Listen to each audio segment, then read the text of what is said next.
मेरा नाम है मोहित और आपका स्वागत हमारे YouTube चैनल हिस्ट्री चैंपियन में। तो जैसा कि आप जानते हो, आपका जो पेपर होने वाला है इंट्रोडक्शन टू सोशियोलॉजी, किसका पेपर होगा? इंट्रोडक्शन टू द सोशियोलॉजी का पेपर होगा। इससे संबंधित आपके सामने पूरी की पूरी वन शॉट क्लास होने वाली है। कैसी क्लास करवाऊंगा? वन शॉट क्लास करवाऊंगा। इसमें आपका यूनिट फर्स्ट, सेकंड, थर्ड और फोर्थ चारों के चारों यूनिट का आपका रिवीजन हो जाएगा। बस आपको क्लास को पूरा देखना है। साथ के साथ चैनल को सब्सक्राइब कर दो भाई। फिर से मैं बार बार आपको देख नहीं करना चाहता, लेकिन 25,000 सब्सक्राइबर का टारगेट ले रखा है।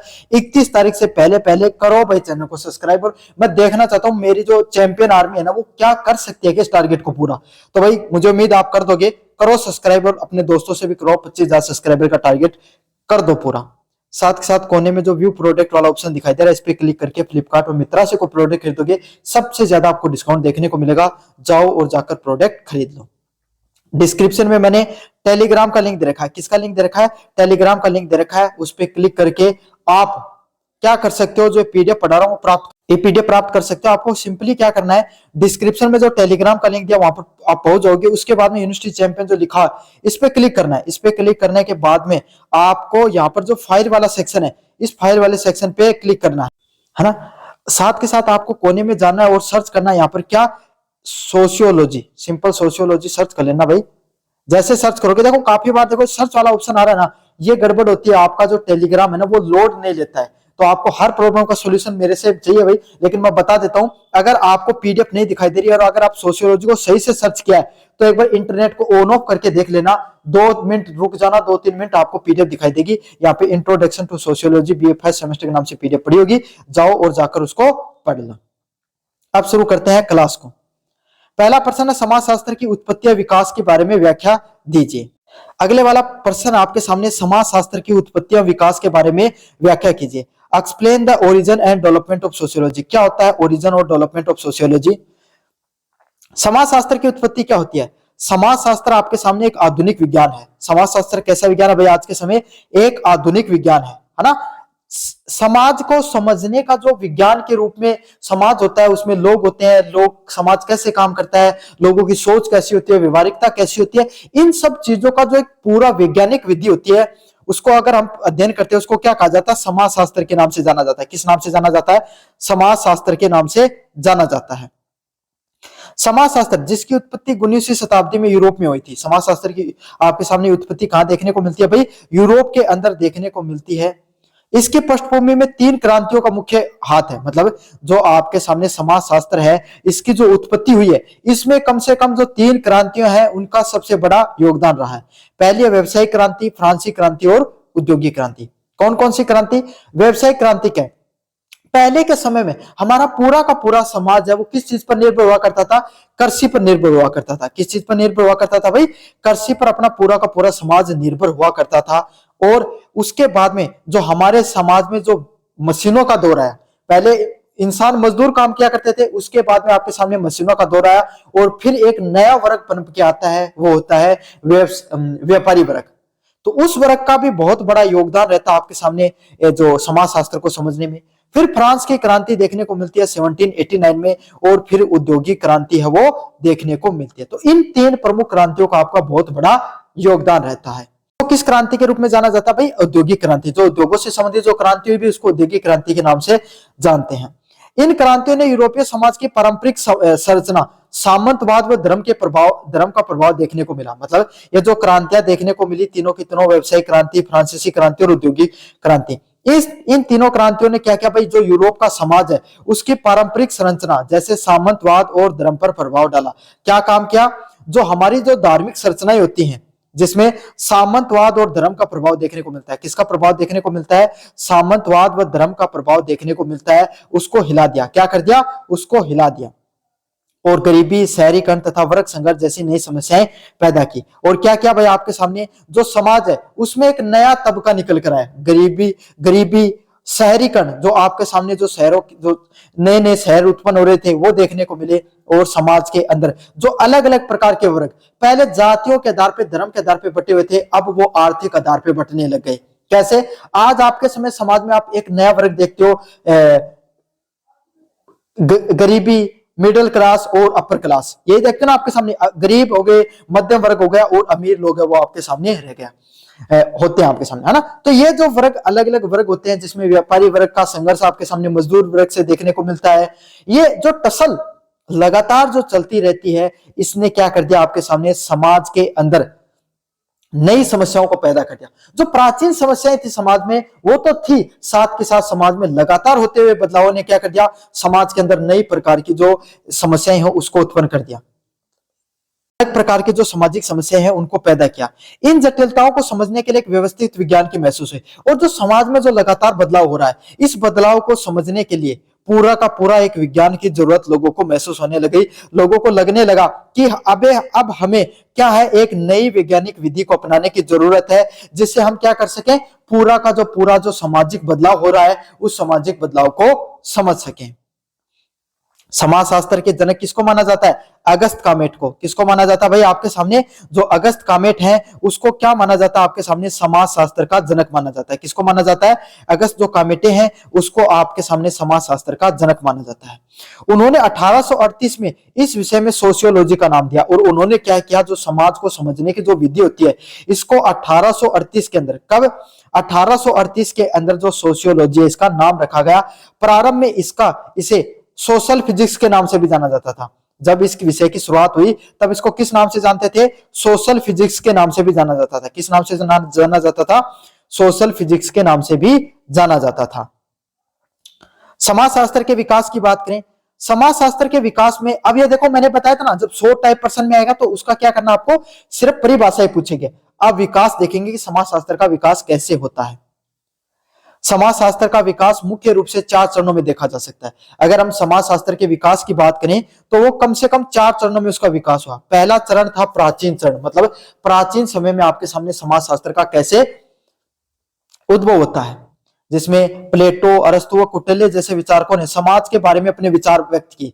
सबसे पहले जो प्राथमिक जो सामाजिक विचारक थे, जिसमें प्लेटो का नाम बहुत प्रमुख रूप से आता है, अरस्तु का नाम आता है, कौटिल्य जैसे विचारकों का नाम आता है, इन्होंने क्या किया, प्राचीन काल में जो समाजशास्त्र है, क्या है, जो समाजशास्त्र है, हमारा समाज है, उसके ऊपर आपके सामने इन्होंने क्या रखे, अपने वैज्ञानिक ढंग से विचारक रखे। क्या रखे, अपने वैज्ञानिक ढंग से अपने विचारों को रखने का काम किया। द्वितीय चरण में अरब वैज्ञानिक आते हैं, अरब इब्न खल्दून, ये नाम रट लेना भाई, एक एक जो साइंटिस्ट है इसका नाम रट लेना, आएगा एग्जाम में। और जितने आप वैज्ञानिकों, जितने साइंटिस्टों के नाम लिखोगे ना, उतने ही ज्यादा आपको ज्यादा नंबर मिलते हैं। अगर अरब विद्वान की बात करें, इब्न खल्दून ने समाज को वैज्ञानिक अध्ययन करने का प्रयास किया। मतलब जो अबल खल्दून है, इन्होंने क्या किया, समाज के अंदर वैज्ञानिक अध्ययन करने का प्रयास किया। क्या क्या, समाज के अंदर आपके सामने एक वैज्ञानिक जो रिसर्च है उसको बताने का काम किया। तृतीय चरण है 19वीं शताब्दी का। कौन सी शताब्दी का, 19वीं शताब्दी का। इसमें अगस्त कामेट, हार्ट स्पेंसर और कार्ल मार्क्स ने समाजशास्त्र को एक नई स्वतंत्र विषय के रूप में स्थापित किया। तीसरा चरण किसका आता है, जिसमें अगस्त कामेट आते हैं, हार्बर्ट स्पेंसर आते हैं और कार्ल मार्क्स आते हैं। इन्होंने क्या किया, समाज शास्त्र है, जो आपका पूरा समाज शास्त्र है, इसको एक अलग विषय बना दिया, इसके एक अलग विषय के रूप में स्थापित करने का काम किया। स्पेंसर ने सामाजिक डार्विनवाद का सिद्धांत दिया। किसका सिद्धांत दिया भाई, सामाजिक डार्विनवाद का सिद्धांत देने का काम किया। चतुर्थ चरण आधुनिक काल, एमिल दुर्खिम और मैक्स वेबर ने समाजशास्त्र को वैज्ञानिक पद्धति व सिद्धांत प्रदान किए। क्या क्या, जो एमिल दुर्खिम है और जो मैक्स वेबर है, इन्होंने समाजशास्त्र को एक वैज्ञानिक पद्धति के आधार पे सिद्धांत देने का काम किया। क्या क्या, समाजशास्त्र को एक पूरे के पूरे वैज्ञानिक पद्धति से समझाया और आपके सामने सैद्धांतिक रूप देने का काम किया। दुर्खिम ने सामाजिक तथ्य, सोशल फैक्ट और वेबर ने सामाजिक क्रिया के माध्यम से चीजों को बताने पर जोर दिया। समझ में आ गया। तो एमिल दुर्खिम ने क्या क्या सिद्धांत दिए, और दुर्खिम ने तो सामाजिक तथ्य बताए और वेबर ने सामाजिक क्रिया, समाज किस तरीके से काम करता है इसके बारे में बात की। भारत में समाजशास्त्र की औपचारिक शुरुआत 1919 में बॉम्बे विश्वविद्यालय के पैट्रिक गिड्स की अध्यक्षता में हुई। कब हुई थी, भारत में अगर समाजशास्त्र की बात करें तो भारत में समाजशास्त्र की औपचारिक शुरुआत क्या होती है भाई, कि नन्हे नन्हे कदम आपके सामने भारत में समाजशास्त्र ने कब रखना शुरू किया, 1919 के अंदर। कब, 1919 के अंदर जो बॉम्बे विश्वविद्यालय है, इसमें पैट्रिक गिड्स हैं, उनकी आपके सामने अध्यक्षता में इसकी शुरुआत हुई। अगले वाला पॉइंट है समाजशास्त्र को परिभाषित कीजिए तथा इसकी प्रकृति व विषय वस्तु के बारे में स्पष्ट कीजिए। क्या होता है समाजशास्त्र, इसको परिभाषित कीजिए तथा इसकी प्रकृति व विषय वस्तु के बारे में आपको विस्तार से बताना है। परिभाषा की बात करें, समाजशास्त्र का शुद्ध शब्द लैटिन शब्द सोशियस से बना हुआ। किससे बना हुआ भाई? समाजशास्त्र का जो शब्द है वो उसके शुद्ध शब्द सोशियस से बना हुआ है। कौन से शब्द से बना? सोशियस शब्द से। इसका आपके सामने क्या देखने को मिलता है? पूरे की पूरी डेफिनेशन देखने को मिलती है। ग्रीक शब्द लोगस विज्ञान से बना हुआ, और इसका अगर वैज्ञानिक ढंग से इसको समझने का प्रयास करें, देखो नाम कोई भी चीज समझ का, समाजशास्त्र में किससे बनता है? समाज प्लस शास्त्र। समझ में आ गया? तो समाज से संबंधित जिस शास्त्र में अध्ययन किया जाता है उसको समाजशास्त्र के नाम से जाना जाता है। ऐसे अगर इंग्लिश में इसको तोड़कर देखें तो सोशियोलॉजी, उसका जो सोशियो है वो कि लैटिन भाषा में सोशियो को क्या बोला जाता है? सोशियस के नाम से। किस नाम से जाना जाता है? सोशियस के नाम से जाना जाता है। तो सोशियो को किस नाम से जाना जाता है? सोशियस के नाम से जाना जाता है। और जो लॉजी होती है LOGY, उसको लोगस के LOGOS के नाम से जाना जाता है। समझ में आ गया? तो सोशियोलॉजी आपके सामने सोशियस और लोगस शब्द से बना है। सोशस शब्द का अर्थ होता है समाज, और आपके सामने लोगस शब्द का अर्थ क्या होता है? विज्ञान। इन दोनों शब्दों के प्रभाव से आपके सामने क्या है? पूरा का पूरा अर्थ निकल कर आता है। इन शब्दों का अर्थ होता है समाज का विज्ञान। इन शब्दों का अर्थ क्या होता है भाई आपके सामने? समाज का विज्ञान। कौन सा विज्ञान? जिसमें समाज के बारे में बात की जाए उस विज्ञान को क्या कहा जाता है? समाज के विज्ञान के नाम से जाना जाता है। अगस्त कामेट के अनुसार समाजशास्त्र सामाजिक व्यवस्था और प्रगति का विज्ञान है। अगस्त कामेट ने क्या कहा? समाजशास्त्र किसकी बात करता है? अब जितने भी जो साइंटिस्ट है उनके समाजशास्त्र के प्रति क्या विचार थे उसके बारे में आपको अध्ययन करना आवश्यक है।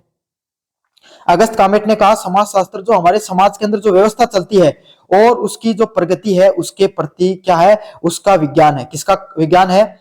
समाजशास्त्र हमारी सामाजिक व्यवस्था और उसकी जो प्रगति का विज्ञान के रूप में हम किसको जानते हैं? आपके सामने इसको समाजशास्त्र को हम जानते हैं। मैक्स वेबर के अनुसार समाजशास्त्र वो विज्ञान है जो सामाजिक क्रियाओं विश्लेषणों का बोध करने का प्रयास करता है। मैक्स वेबर ने क्या कहा? समाजशास्त्र वो साइंस है, समाजशास्त्र आपके सामने वो विज्ञान है जो समाज में होने वाली अलग अलग प्रकार की क्रियाएं, मतलब समाज में जो अलग अलग प्रकार की क्रियाएं होती हैं उनका अध्ययन करता है और उनके बारे में बताने का काम करता है। अगस्त कामेट को तो सीधो सीधो कहना समाज कया चल रहा है और कया प्रगति करे है। अगस्त कामेट वेबर क्या कहो? समाजशास्त्र जो समाज के अंदर जो अलग अलग प्रकार की जो क्रिया हुई उनको विश्लेषणात्मक अध्ययन करने को काम करे। अगले वाले थे मार्शल जोन्स। मार्शल जोन्स ने समाजशास्त्र समूह में मनुष्य के समूह का अध्ययन करता है। मार्शल जोन्स ने क्या बताया? जो समाजशास्त्र है वो समाजशास्त्र समूह में मनुष्य के संबंध, मनुष्य के किस तरीके से संबंध कार्य करते हैं उसके बारे में अध्ययन करने का काम करता है। किसका काम करता है?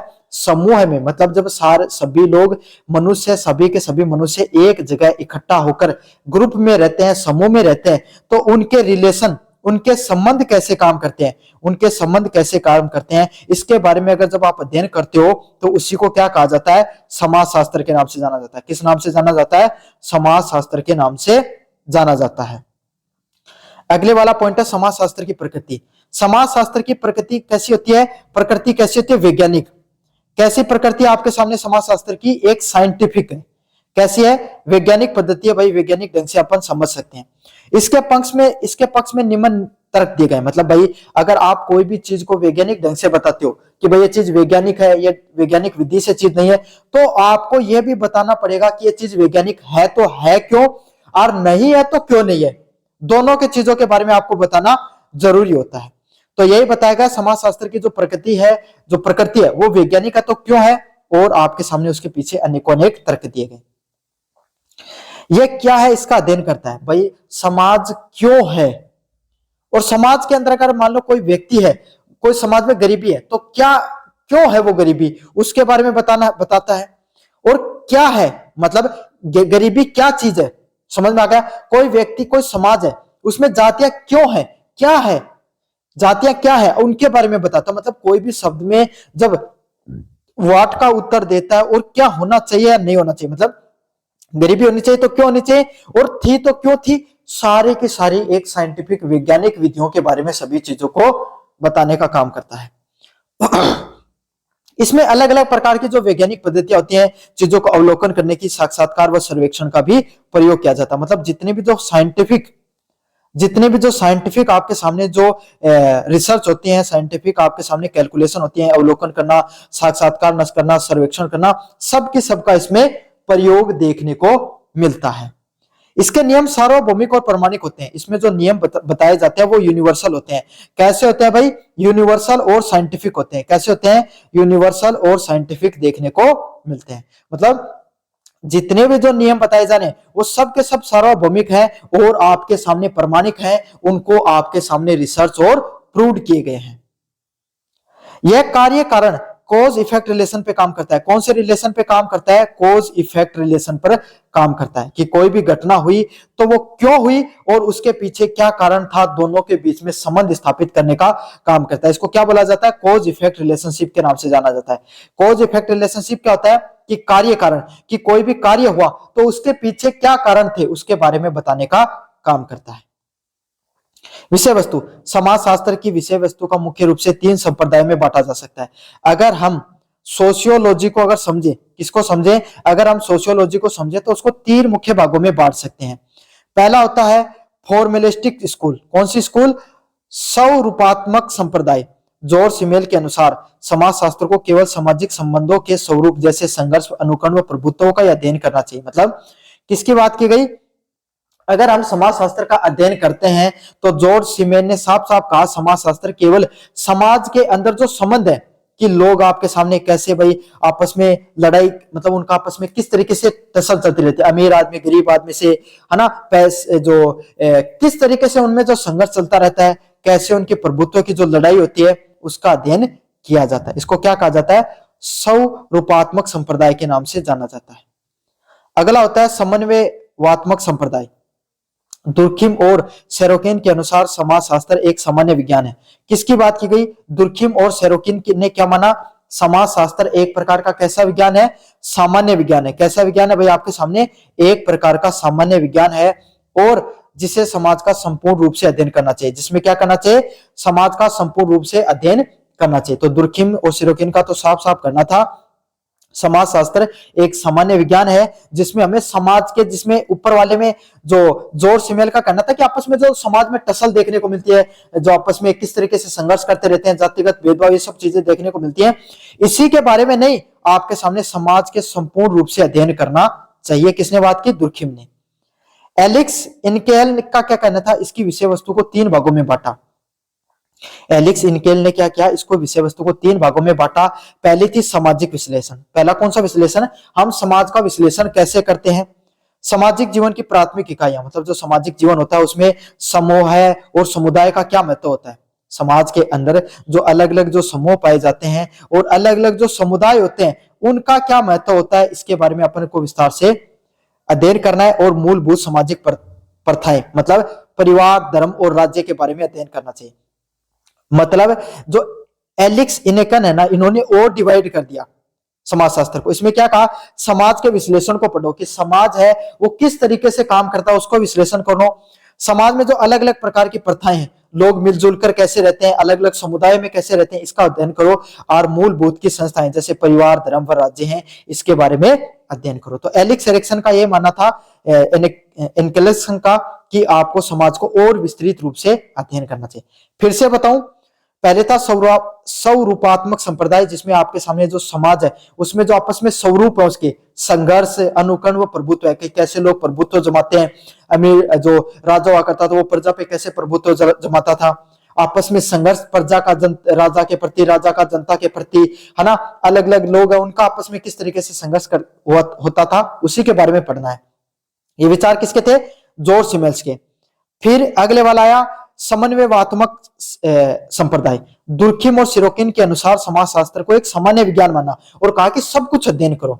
और एलेक्स इनेक्सन ने आपको इसको और भागों में बांट दिया जिसमें हर चीज को आपको पढ़ना है। चलिए अगले वाले यूनिट की तरफ बढ़ते हैं, यूनिट नंबर 2 की तरफ, जिसमें समाज और समुदाय को परिभाषित करना है। क्या करना है? समाज क्या होता है और समुदाय क्या होता है उसको परिभाषित करना और दोनों में अंतर बताना है। सोसाइटी क्या होती है और कम्युनिटी क्या होती है और दोनों में क्या अंतर होता है उसको बताना आपको, ये भी मोस्ट इंपोर्टेंट पर्सन है।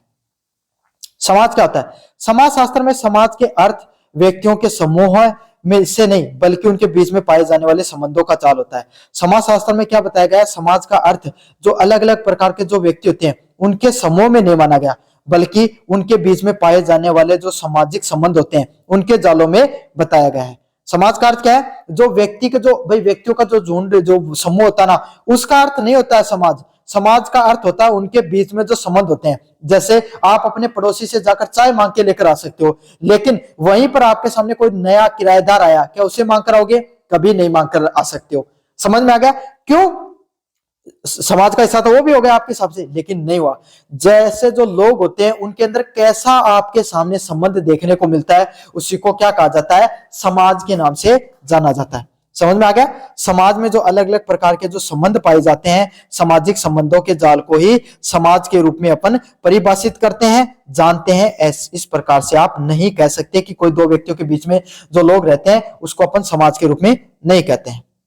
अगला है मैकाइवर और पेज के अनुसार समाज सामाजिक संबंधों का जाल है और ये सदैव परिवर्तित होता रहता है। मैकाइवर और पेज ने क्या कहा? जो समाज है ना, वो समाज के अंदर जो अलग अलग प्रकार के जो संबंध पाए जाते हैं, मैकाइवर और पेज का साफ साफ कहना था समाज के अंदर जो अलग अलग प्रकार के जो संबंध पाए जाते हैं, उन संबंधों का ही जाल को क्या कहा जाता है आपके सामने? समाज कहा जाता है। और ये लगातार बदलता रहता है। क्या होता है भाई? होता रहता है भाई आपके सामने, ये जो समाज है वो सदैव बदलता रहता है समाज के समय के साथ। विशेषताओं की बात करें, इसकी अमूर्तता, पारस्परिक जागरूकता और सहयोग एवं संघर्ष दोनों पाए जाते हैं। समाज के अंदर क्या होता है भाई? आपस में जो लोग हैं वो जुड़े रहते हैं, एक दूसरे का सहयोग करते हैं, है ना? कदे भाई थाने कोई भी चीज की जरूरत है तो थे तार पड़ोसी कन मांग लियो, साथ हड़ा कन मांग लियो, कर सकते हो ना। आपके दोस्त हैं, वो हो सकता है अलग अलग जाति के, धर्म के, इस हिसाब से हो। और कदे कदे लड़ाई भी हो जाए, दो पड़ोसी लड़ भी ली भाई, मेरले घरा कन तू कूट बारी काटी, कया काटी तो कया काटी, कचरो माले घरा कया आयो उड़ की, वो है ना। तो सहयोग भी होता है समाज में और अक्सर संघर्ष भी देखने को मिलता है।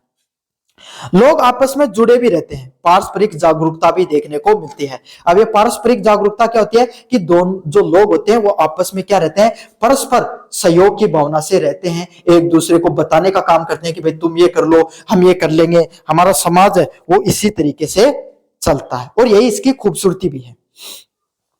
समुदाय व्यक्तियों को वो समूह होता है जो निश्चित भौगोलिक क्षेत्र के साथ साथ रहता है और इसके बीच में हम की भावना पाई जाती है। समुदाय क्या होता है? व्यक्तियों का वो समूह होता है जहां पर निश्चित भौगोलिक क्षेत्र पाया जाता है। मतलब कोई एक निश्चित जगह है। निश्चित भौगोलिक क्षेत्र क्या है? आपका गांव, आपका शहर, आपका वो जगह, जिस जगह पे आप रहते हो उसी जगह पर आप क्या करते हो? समाज का निर्माण करते हो। समझ में आ गया? तो एक जो निश्चित भौगोलिक क्षेत्र होता है वहीं पर जो व्यक्तियों का समूह रहता है उसी को क्या कहा जाता है भाई? समुदाय के नाम से जाना जाता है। समाज और समुदाय अलग है, याद रख लेना बेटा। समाज का अर्थ होता है व्यक्तियों के बीच में जो आपस में संबंध पाए जाते हैं, उसी को किसके नाम से जाना जाता है? समाज के नाम से। उसमें भौगोलिक क्षेत्र का कोई महत्व नहीं है। समझना जरूरी है बेटा, यही जो छोटे छोटे अंतर है इनको समझ लेना। समुदाय क्या होता है? जहां पर एक निश्चित भौगोलिक क्षेत्र होता है और जहां पर लोगों में हम की भावना पाई जाती है। तो समाज से ज्यादा समुदाय में लोगों का संबंध ज्यादा मजबूत होते हैं। डेविस ने बताया समुदाय सबसे छोटा एक ऐसा क्षेत्रीय समूह होता है जिसके अंतर्गत सामाजिक जीवन के समस्त पहलू आ जाते हैं। डेविस ने क्या कहा? जो समुदाय का जो समुदाय है ना, वो सबसे छोटा ऐसा क्षेत्रीय समूह होगा जिसके अंतर्गत सामाजिक जो जीवन होते हैं उसके अलग अलग पहलू है वो आपके सामने जुड़कर आ जाते हैं। मतलब सबसे छोटो क्षेत्र है ना समाज को, कोई भी जो लोगों के समूह है का कहीं पर भौगोलिक क्षेत्र पे रहने वाले लोगों के सबसे छोटे क्षेत्र को क्या कहा जाता है? समुदाय के नाम से जाना जाता है। इसके अंतर्गत सामाजिक जीवन के सभी पहलू आ जाते हैं आपके सामने। क्या विशेषता होती है समुदाय की? निश्चित भूभाग, एक छोटा बड़ा आपके सामने निश्चित भूभाग देखने को मिलता है। लोगों में सामुदायिक भावना होती है। सामुदायिक भावना कैसी भावना होती है भाई आपके सामने? कि सभी लोग एक समुदाय के अंदर एक वर्ग विशेष में रहते हैं, उसको सामुदायिक भावना के नाम से जाना जाता है। और इसका स्वतः विकास होता है। कैसा विकास होता है इसका? स्वतः विकास देखने को मिलता है। सेल्फ डेवलपमेंट धीरे धीरे इसका होता है। समाज और समुदाय में अंतर, किसमें अंतर? समाज और समुदाय में क्या अंतर होता है? पहला है निश्चित स्थान। समाज के साथ निश्चित भौगोलिक क्षेत्र की आवश्यकता नहीं होती। समाज होता है ना, उसको कोई भी निश्चित भौगोलिक क्षेत्र की आवश्यकता नहीं होती। तो बेटा मैंने क्या बताया था आपको कि समाज है उसमें भौगोलिकता का कोई महत्व नहीं है। भौगोलिकता कहां पर देखने को मिलती है आपको? समुदाय में देखने को मिलती है। भाई है तो अगर आप कोई भी चीज लिखोगा तो बड़ा कंफ्यूजिंग टॉपिक है कि समाज यार समुदाय दोनों होता तो है कि चीज है, लेकिन डिफरेंस कहां पर है बेटा। जो समुदाय होता है ना उसमें भौगोलिक क्षेत्र का महत्व है, समाज में नहीं है, सबसे बड़ा अंतर। प्रकृति ये अमूर्त है, संबंधों को नहीं देखा जा सकता। समाज में आपके सामने कोई संबंधों को ज्यादा महत्व नहीं होता है। समझ में आ गया? अमूर्त है मतलब एकदम रिजिड टाइप में पाया जाता है, अमूर्त तरीके से है ना, जहां पर भावनाओं का महत्व नहीं है, बस लोगों को आपने वर्गीकृत कर दिया। यह मूर्त होता है, व्यक्तियों का ऐसे समूह को देखा जा सकता है। मतलब समुदाय आया सम्मिलित है, गांव में जितना लोग रहना बस समुदाय में। अब ते बाहर ना जाके कुछ शहर में रहने लगा तो ते समाज को हिस्सा होगा। समझ में आ गया? जैसे व्यापारिक समाज होता है ना, मजदूर समाज, सरकारी नौकरी वालों का एक अलग समाज है।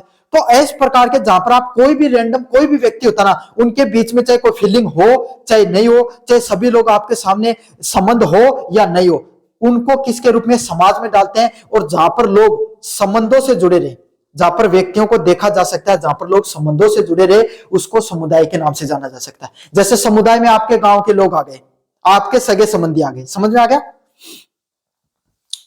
समाज बहुत ही व्यापक और विश्वव्यापी होता है। मतलब समाज की बात करें तो समाज का जो स्तर है, क्षेत्र है, वो बहुत ही बड़ा होता है और विश्वव्यापी, मतलब पूरी की पूरी दुनिया को अगर आप इसमें जोड़ सकते हो।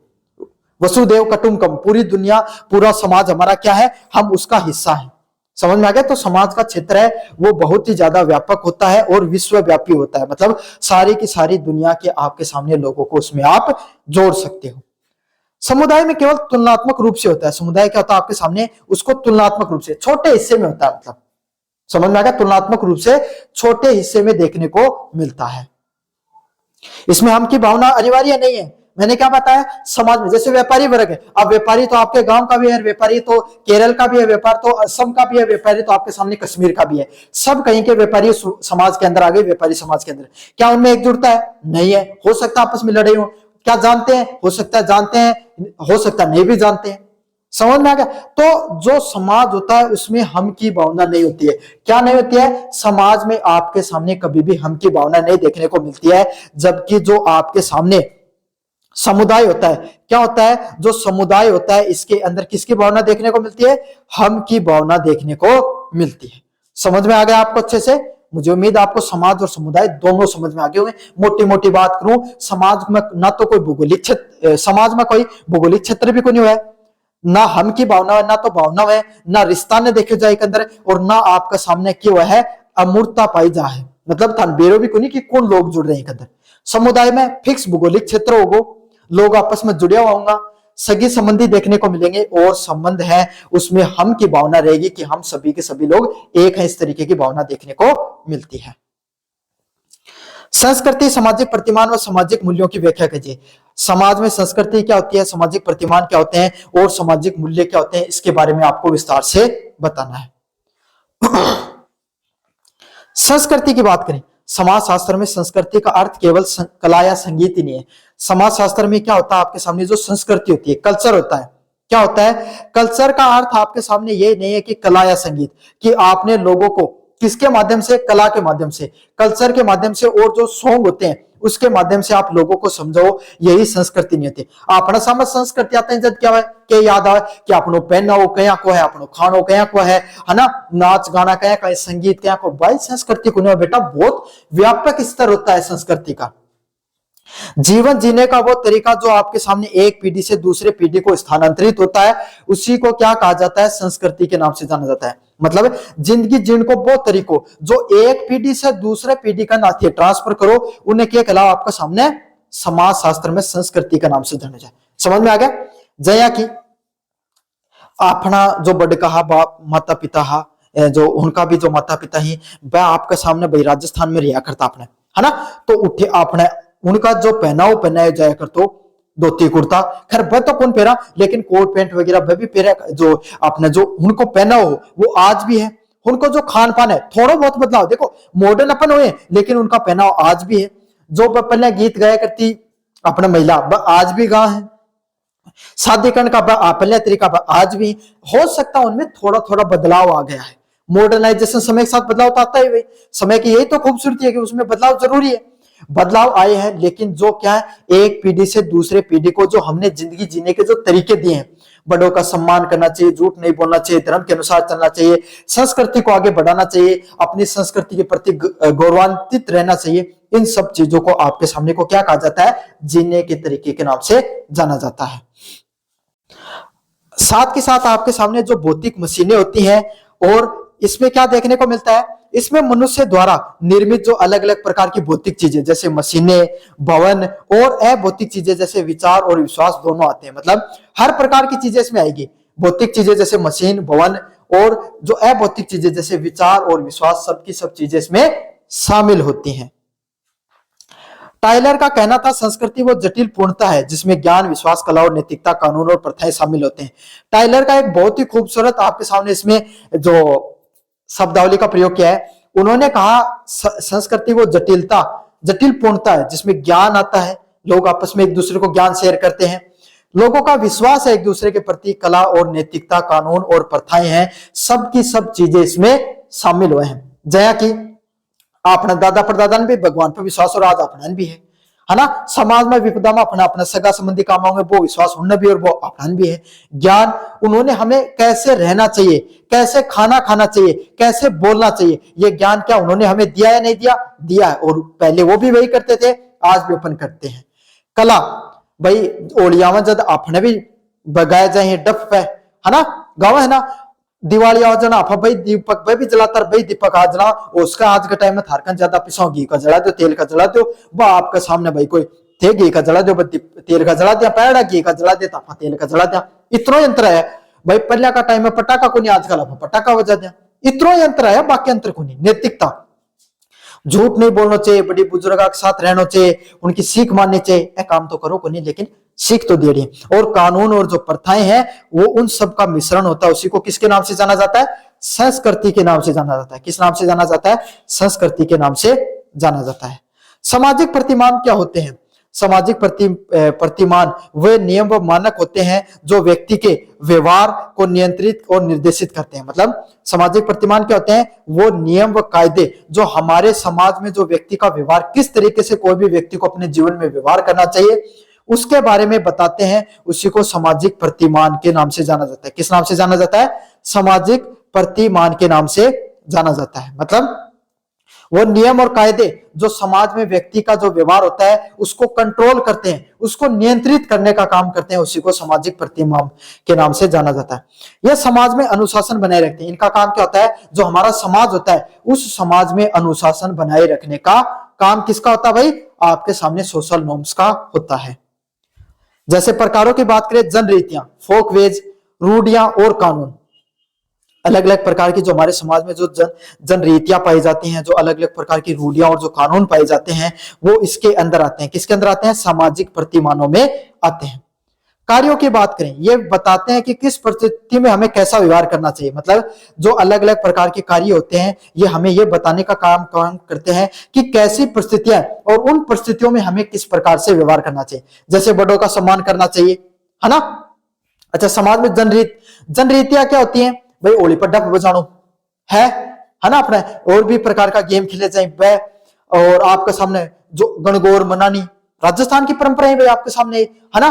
और जो क्या बोला करी, होली पर रंग लगानो, है ना, सकरात पर पतंग उड़ानी, तिलकुटो बनानो, यह अपनी परंपरा है। उसका हरियाणा वाला की अलग हूँ, केरल वाला की अलग हूँ, हर समाज की अलग अलग है। तो भाई तो संस्कृति है बेटा, हर चीज, हर समाज की अलग अलग जो विशेषताएं होती हैं उसको जनरीतियों के नाम से। रूढ़ियां क्या है? समाज में भाई आपका सामने अरेंज मैरिज करनो, राजस्थान के साउथ में जाओ कौन करी, उठे तो दोनों एक्सेप्ट है।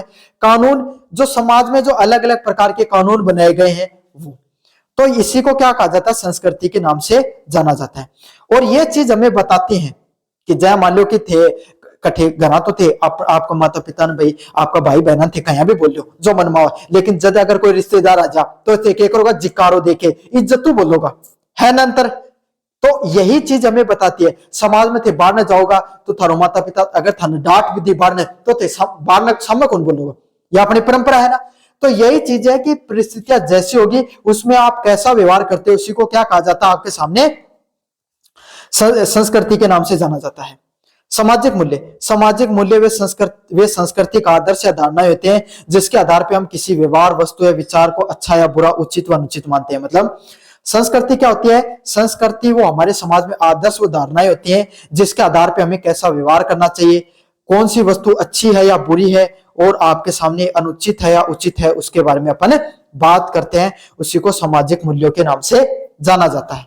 उदाहरण के लिए ईमानदारी, अहिंसा, देशभक्ति और न्याय।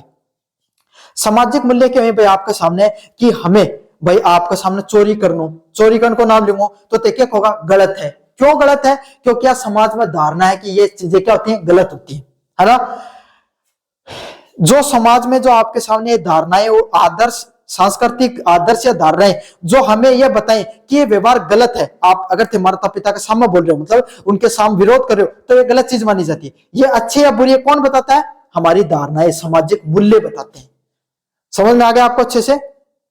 जैसे कि ईमानदारी से जीवन जीना चाहिए, अहिंसा से, देशभक्ति और न्याय की बात करनी चाहिए।